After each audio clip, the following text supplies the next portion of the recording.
ศาลประชาชนสูงสุดจัดพิธีปาฐกถาวันแม่หญิงสากลวันที่ 8 มีนาคมรอบ116 ปี เพื่อหวนคืนหมุนเสื้อแห่งการต่อสู้และชัยชนะของแม่หญิงในทั่วโลก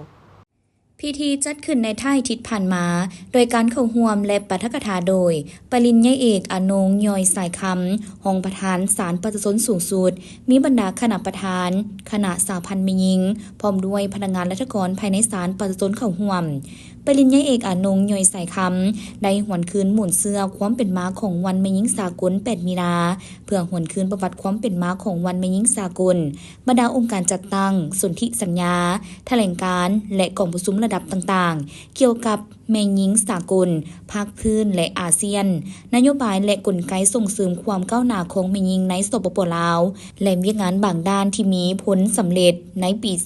2026 ซึ่งท่านได้ซี่เห็นหมุนเสื้อประวัติศาสตร์และการเคลื่อนไหวขบวนการของแม่หญิงทั่วโลก ภาคพื้น อาเซียน และการเคลื่อนไหวเข้าร่วมขบวนการดังกล่าวของสหพันธ์แม่หญิงลาวในแต่ละระยะและหวนคืนประวัติศาสตร์อันดุมันและกล้าหาญของน้องแม่หญิงของสปป.ลาวในการประกอบส่วนภารกิจสร้างสาและพัฒนาประเทศชาติอย่างบ่หยุดยัง้ง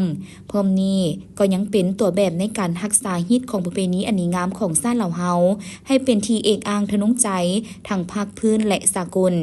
ซึ่งย้ำใดภาคและรัฐบาลก็เห็นได้ความสำคัญในเวียกงานส่งเสริมความก้าวหน้าของแม่หญิงและเด็กเห็นได้ความเสมอภาพหญิงชายด้วยการสร้างและปรับปรุงกฎหมายและองค์การจัดตั้งที่เกี่ยวข้องเกี่ยวกับเวียกงานดังกล่าวแต่ศูนย์กลางลงฮอดท้องถิ่นพร้อมนี้ก็ได้เอาใจใส่สุขโยส่งเสริมสร้างเงื่อนไขและเอื้ออำนวยให้น้องแม่หญิงได้รับการบรรจุซับซ้อนในตำแหน่งที่สำคัญต่างๆเทียบเท่าเพศชายยิ่งไปกว่านั้นยังให้โอกาสน้องแม่หญิงเข้าร่วมอย่างเป็นเจ้าการในการจัดตั้งปฏิบัติบรรดาแผนงานโครงการและกิจกรรมต่างๆและมีผลสำเร็จอย่างสง่างาม